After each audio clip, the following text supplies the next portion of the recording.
Hello दोस्तों, मैं लीला गुरु बहन गुरु सौ सबको कोटि कोटि प्रणाम करती हूँ। मेरी प्रणाम को स्वीकार कीजिएगा। दोस्तों, आज मैं एक भोजपुरी भजन आप लोगों को सुना रही हूँ। भजन अगर आप लोगों को अच्छा लगे तो आप लोग हमें कमेंट में लिख कर ज़रूर बताइएगा। तो चलिए हम भजन की ओर चलते हैं।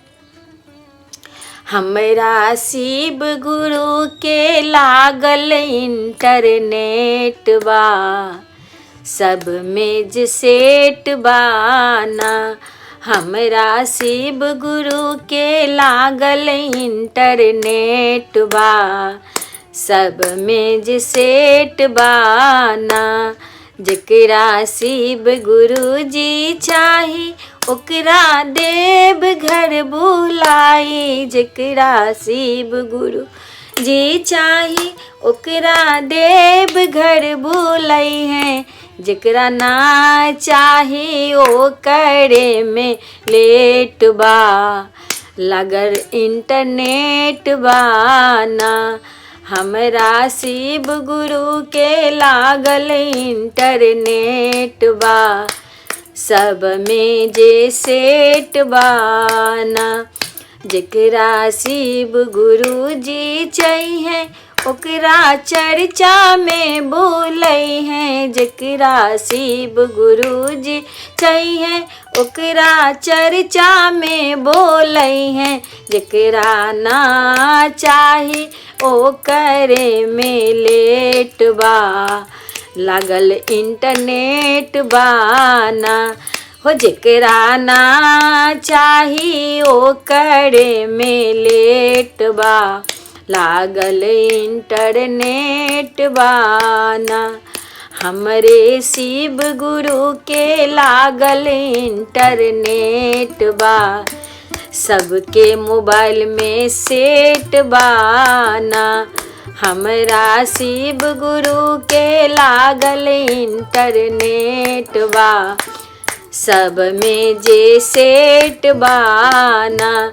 जेकरा शिव गुरु जी चाही ओकरा दाया बरसाई। जेकरा शिव गुरु जी चाहिए ओकरा पे दाया बरसई है। जेकरा ना चाहिए ओ करे के लेट बा, लागल इंटरनेट बाना। जेकरा ना चाही ओ करे में लेट बा, लागल इंटरनेट बाना। हमरा शिव गुरु के लागल इंटरनेट बा, सब में जे सेट बाना। जेकरा शिव गुरु जी चाही ओकरा ना मन में आई। जेकरा शिव गुरु जी चाही ओकरा ना मन में भूलई है। जेकरा ना चाही ओ करे के लेट बा, लागल इंटरनेट बाना। हमरा शिव गुरु के लागल इंटरनेट बा, सब में जे सेट बाना। पहला में दाया हम मांगेंगे, दूसरा में चर्चा भी करेंगे। पहला में दाया हम मांगेंगे, दूसरा में चर्चा भी करेंगे। तीसरा में नाम से गुरु के प्रणाम बा, लागल इंटरनेट बाना। तीसरा में नाम शिवाय से गुरु के प्रणाम बा, लागल इंटरनेट बाना।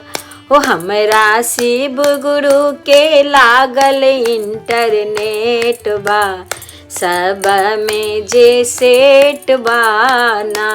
हो हमरा शिव गुरु के लागल इंटरनेट बा, सब में कनेक्ट बाना।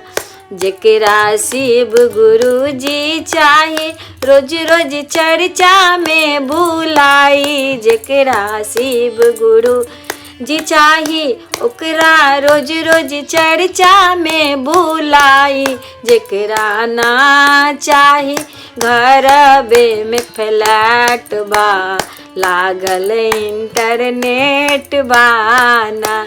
हो जकरा ना चाही घरबे में फ्लैट बा, लागल इंटरनेट बाना। हो हमरा शिव गुरु के लागल इंटरनेट बा, सबके मोबाइल में सेट बानी ना। हेलो दोस्तों, राधे राधे, सबको कोटि कोटि प्रणाम। हमारे प्रणाम को स्वीकार करें।